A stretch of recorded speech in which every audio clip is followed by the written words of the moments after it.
Nous lisons dans Luc 14, du verset 25 à 35. De grandes foules faisaient route avec Jésus. Il se retourna et leur dit: pourquoi de grandes foules faisaient route avec Jésus? Parce qu'il venait de prêcher l'évangile.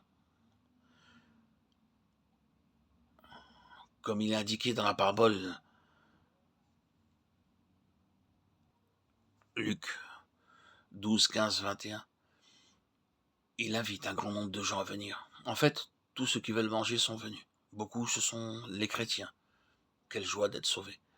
Combien il est bon d'être né de nouveau et ainsi posséder la grâce de Dieu. Ces gens accompagnaient le Seigneur, et il se retourna pour s'adresser à eux. Le sens de ce qu'il dira ensuite est ceci: oui, vous êtes sauvés, mais si vous voulez me suivre, vous devez remplir certaines conditions maintenant.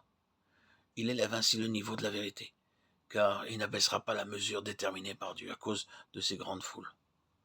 Pouvons-nous donc nous abstenir de parler des hautes vérités du royaume, avec elles y régnant et ainsi de suite à cause des hommes?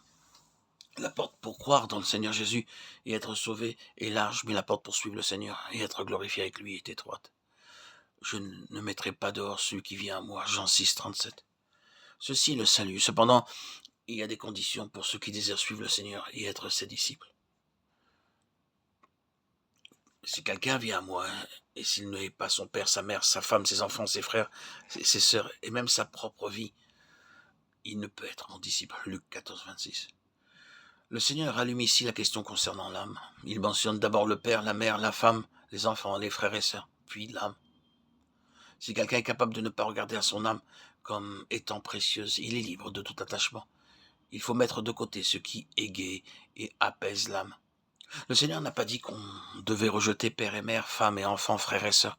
Ce qu'il dit vraiment, c'est qu'on doit se débarrasser de sa vie naturelle, de sorte qu'on puisse rassembler tout l'amour que l'on a pour les autres, de façon à aimer plus le Seigneur.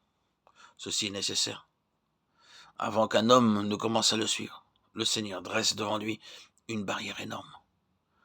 S'il peut surmonter cette barrière, il pourra tout vaincre dans le futur. Le Seigneur n'attend pas de placer cette barrière après qu'on soit entré par la porte. Non, la barrière se tient là, juste au début. Et celui qui surmontera cette barrière sera apte à être le disciple du Seigneur. Dès que Christ sauve une personne, cette condition est la première chose qui se trouve à la porte pour devenir un disciple.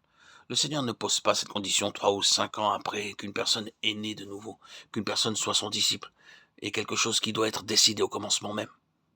Et quiconque ne porte pas sa croix, ne me suit pas, ne peut être mon disciple. Ceci explique ce qui arrive, c'est le fait de ne pas vouloir porter la croix.